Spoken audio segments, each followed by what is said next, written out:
शिव पुराण रुद्र संहिता द्वितीय खंड 8वां अध्याय। काम की हार।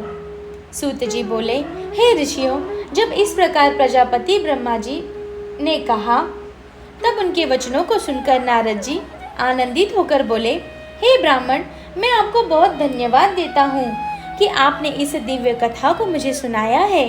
हे प्रभु, अब आप मुझे संध्या के विषय में और बातें बताइए कि विवाह के बाद उन्होंने क्या किया, क्या उन्होंने दोबारा तप किया या नहीं। सूत जी बोले, इस प्रकार नारद जी ने ब्रह्मा जी से पूछा।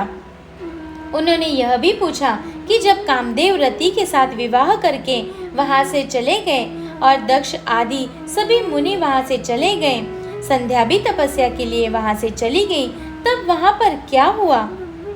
ब्रह्मा जी बोले, हे श्रेष्ठ नारद, तुम भगवान शिव के परम भक्त हो, तुम उनकी लीला को अच्छी प्रकार जानते हो। पूर्व काल में जब मैं मोह में फंस गया था, तब भगवान शिव ने मेरा मजाक उड़ाया, तब मुझे बड़ा दुख हुआ। मैं भगवान शिव से ईर्ष्या करने लगा। मैं दक्ष मुनि के यहाँ गया, देवी रति और कामदेव भी वही थे। मैंने उन्हें बताया कि शिवजी ने किस प्रकार मेरा मजाक उड़ाया था। मैंने पुत्रों से कहा कि तुम ऐसा प्रयत्न करो जिससे महादेव शिव की कमनीय कांति वाली स्त्री से विवाह कर ले। मैंने प्रभु शिव को मोहित करने के लिए कामदेव और रति को तैयार किया। कामदेव ने मेरी आज्ञा को मान लिया। कामदेव बोले, हे ब्रह्मा जी, मेरा अस्त्र तो सुंदर स्त्री ही है। अंत आप भगवान शिव के लिए किसी परम सुंदरी की सृष्टि कीजिए। यह सुनकर मैं चिंता में पड़ गया। मेरी तेज सांसों से पुष्पों से सजे बसंत का आरंभ हुआ। बसंत और मलयानल ने कामदेव की सहायता की।